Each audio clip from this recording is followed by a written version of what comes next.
Hello students, welcome to the Agnij online classes. और आज की क्लास में हम आगे बढ़ाएंगे क्लास 12th मैक्रो इकोनॉमिक्स का topic income determination and multiplier.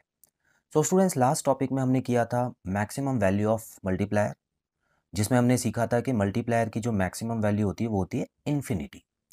सो उसी का ऑपोजिट चलते हैं आज, और आज पढ़ेंगे मिनिमम वैल्यू ऑफ मल्टीप्लायर। तो स्टूडेंट्स, मल्टीप्लायर की जो मिनिमम वैल्यू होती है वो याद रखिएगा, ज़ीरो हो सकती है। सॉरी, मिनिमम वैल्यू जो होती है वो 1 होती है हमेशा। ठीक है, ज़ीरो कभी नहीं होगी, 1 होगी। अब ये कैसे?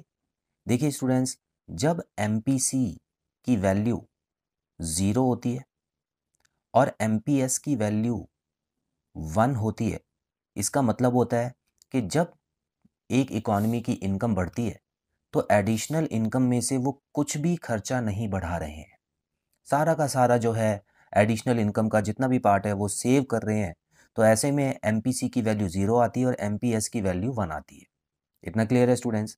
अब इसको आप फॉर्मूले में जब पुट करके देखेंगे, चाहे आप एमपीसी के साथ फॉर्मूले में पुट कर लें या एमपीएस के साथ दूसरे फॉर्मूले में पुट कर लें, आपका जो के की वैल्यू आएगी वो 1 आएगी।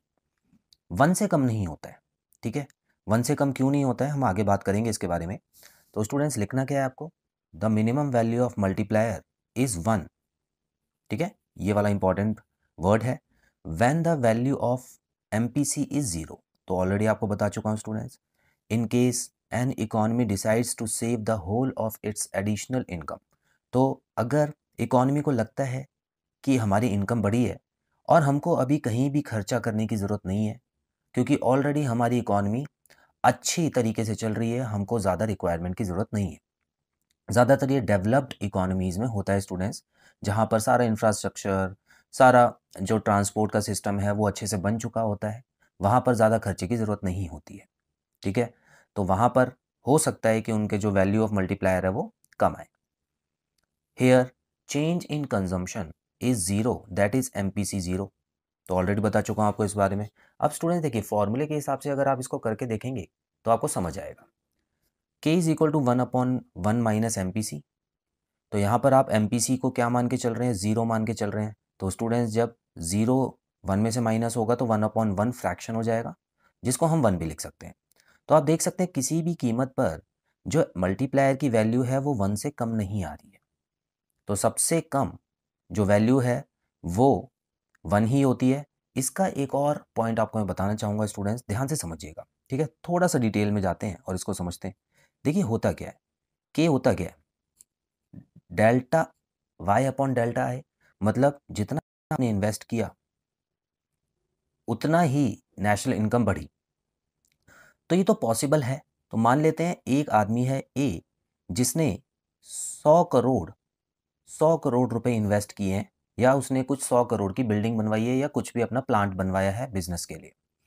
तो जैसे ही ये प्लांट बन के कंप्लीट हो जाएगा, इस ये पेमेंट कर देगा बी को। इसने बी से बनवाया था, तो पहली इनकम तो ऑलरेडी हो गई ना बी की, क्योंकि हम मान के चलते हैं कि ए का खर्चा जो है वो बी का फ़ायदा हो गया, मतलब वो बी की इनकम हो गई है।